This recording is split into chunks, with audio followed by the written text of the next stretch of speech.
Hello, and welcome to another mini-episode of Coaster Kings Radio. I'm Ian O'Donnell. This is part 8 of our 10-part series on the Lost Coasters of California. Last week, we focused on Windjammer surf racers, and how it was a product of Knott's Berry Farm's attempt to navigate the space between the family and thrill market. It faced the problem of Magic Mountain dominating the thrill market with major coaster additions, many of which we've discussed here, and Disneyland's hyper-detailed themed experiences. Northern California in the late 90s had a far less competitive theme park market. After the construction and runaway success of Tidal Wave in 1977, which we discussed earlier in this series, Marriott's Great America, which eventually became just Great America in 1985, and then Paramount's Great America in 1993, had remained consistent with coaster trends. In 1986, they had opened the Wooden Grizzly. 1991 saw the addition of the B&M Stand-Up Vortex, and 1993 saw the addition of the still-beloved B&M Invert Top Gun. These consistent additions, despite changes in ownership, resulted in a solid coaster collection any regional park could be proud of. In 1997, Premier Parks, which would eventually become Six Flags, took over the management of Marine World. Located around an hour north of Great America in Vallejo, California, Marine World was a well-established marine and animal life park, which had never really focused on rides. Premier immediately sought to change that, and for the 1998 season, they added 2 Vekoma roller coasters to the newly rechristened New Marine World theme park. It would simply be renamed to Six Flags Marine World the following year. The rebranding for 1998 was a direct statement to Great America. There was a new player in the Northern California theme park market.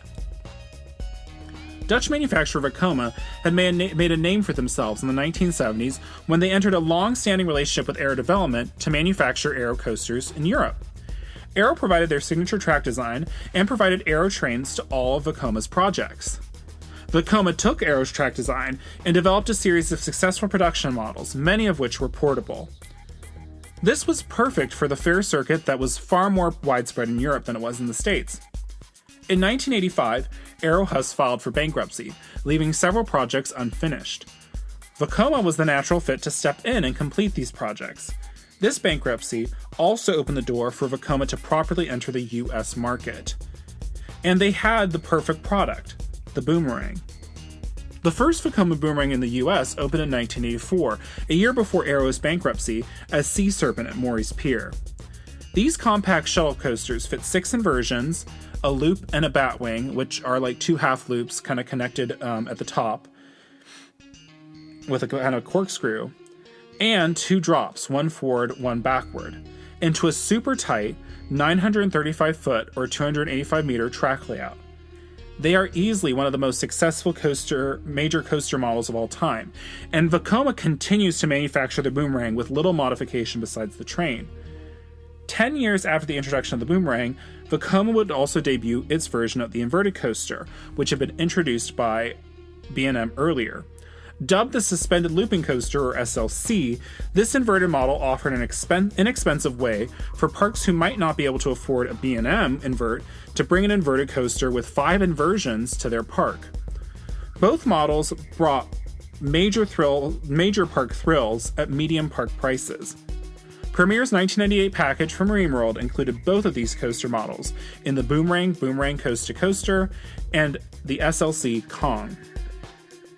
After the SLC, Vekoma wanted to continue to expand and experiment with coaster designs. A logical next step was to merge these 2 coaster models to create the inverted Boomerang or Invertigo model. This model utilizes an almost identical layout to the Boomerang, the loop with the batwing, which is the 2 half loops and a corkscrew, but it features inverted cars with both forward and backward seats, allowing riders to face each other as they run through the course. The prototype Invertigo opened in 1997 at Leesburg, Sweden, after delays surrounding an experimental magnetic launch system resulting in the use of traditional chain lift. Paramount saw the potential of this compact model and decided to buy it for the landlocked Great America, replacing the beloved and iconic Skywhirl triple Ferris wheel. Invertigo premiered at Great America in 1998 and proved a success, despite its less than stellar capacity, which could result in long lines. In 1999, Paramount utilized a second Vekoma Invertigo to bring an inverted coaster named Face Off to Kings Island. This move made sense, as the nearby Six Flags Kentucky Kingdom already featured the first Vekoma SLC in the US, and B&M's exclusivity contract meant another inverted coaster couldn't be built so close to Cedar Point's Raptor. The final Invertigo built by Vekoma would be Two Face the Flip Side, which opened at Maryland's Six Flags America, in 1999. Great America's Invertigo had some mechanical issues, but operated well and remained a crowd pleaser. However, in 2009, there was a malfunction which led to the train being stuck on the track on one of the lift spikes. Unlike previous malfunctions where the train was able to be lowered into the station, this malfunction resulted in riders being evacuated by fire department using a ladder truck. Invertigo was shut down, and while the incident was investigated. The ride ultimately reopened for the 2010 season, but this would prove to be its last. In the next year, it would be relocated to Dorney Park and renamed Stinger, where it would operate until 2017. The removal of Invertigo in 2010 marked a low point for coasters at California's Great America.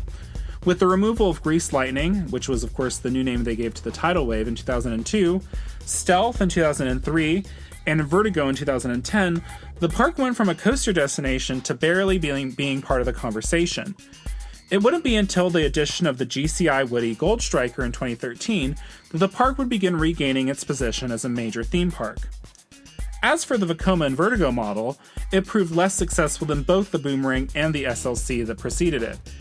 It's possible that the $11 million price tag, nearly double the cost of a Boomerang, but relatively low capacity, made it out of reach for smaller parks, and unappealing to parks who could build a higher capacity Vekoma SLC for about the same price.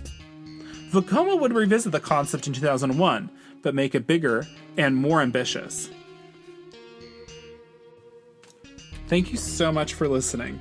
If you like this mini episode, please leave a comment or rating wherever you are listening. This series is a companion to a series of articles that are being released on thecoasterkings.com. You can find interesting articles, exclusive updates, and a range of theme park related merchandise at thecoasterkings.com. For Coaster Kings Radio, this is Ian O'Donnell. Next week, we'll be staying at Great America to look at what Vekoma's next big thing was after they released the Invertigo. Join me next week for part 9, or the penultimate part of Lost Coasters of California, Stealth.